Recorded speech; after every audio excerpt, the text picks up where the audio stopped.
बिल्कुल, ये सूरत हाल जो यहाँ तक पहुंची है, हमने ये भी देखा कि ईरान मुसलसल ये कहता रहा कि अगर हमले जारी रहेंगे तो मुज़ाकरात नहीं हो सकते।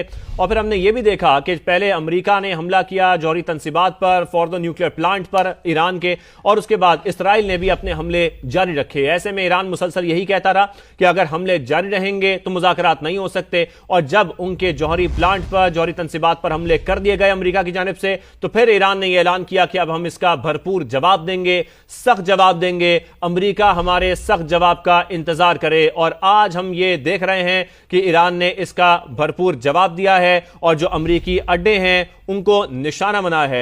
Senior rank person Talat Hussain साहब में ज्वाइन कर चुके हैं। तलत साहब, ईरान ने आखिरकार ये जवाब अमेरिका को दे दिया, जिस जवाब की वो बात कर रहे थे, जिस सख्त जवाब की वो बात कर रहे थे। लेकिन अब हम यही जानना चाह रहे हैं कि अब ये जो जंग है ये किस तरफ बढ़ रही है, किस हद तक फैल सकती है? देखिए, ईरान की तरफ से पैगाम बड़ा वाज़े है कि अगर हमने कुछ कहा है तो हमने वो कर दिखाना है। जब उनके सुप्रीम लीडर की तरफ से कहा गया था कि हम इसका जवाब देंगे और सख्त जवाब देंगे, तो उन्होंने अपनी ऑप्शंस बहुत महदूद कर दी। अब जवाब तो उन्होंने दे दिया, लेकिन इसके बाद जो रद्द-ए-अमल है वो इससे भी ज़्यादा खतरनाक हो सकता है। पहली बात यह है कि अमेरिका के सदर की तरफ से ये कह दिया गया था कि अगर हमारे किसी इत्तेहादी या हमारे किसी असासे को कोई जख्म पहुंची तो हम आप पर इससे ज्यादा खौफनाक बमबारी करेंगे।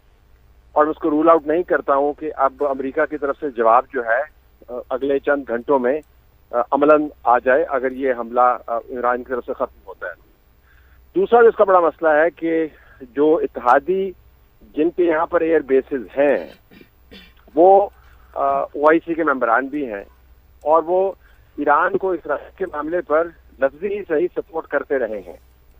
तो अब जब उनकी एयर स्पेस वायलेट होते हुए, उनकी सॉवरेनिटी वायलेट होते हुए अमेरिकी अड्डों पर जब मिसाइल लगते हैं तो वो भी इस तमाम जंग की पार्टी बन जाते हैं। ईरान का ख्याल ये होगा कि क्योंकि वो पार्टी बन गए हैं, लिहाजा वो अमेरिका के ऊपर असर और रसूख जमाएंगे और कहेंगे कि आप बराए मेहरबानी इस जंग को रोकिए क्योंकि हम इसमें झोंके जा रहे हैं।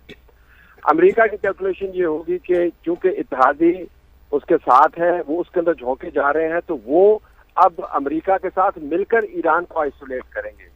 तो सफारती महाज के ऊपर भी और जंगी महाज के ऊपर भी आपको अब ये महाज फैलते हुए नजर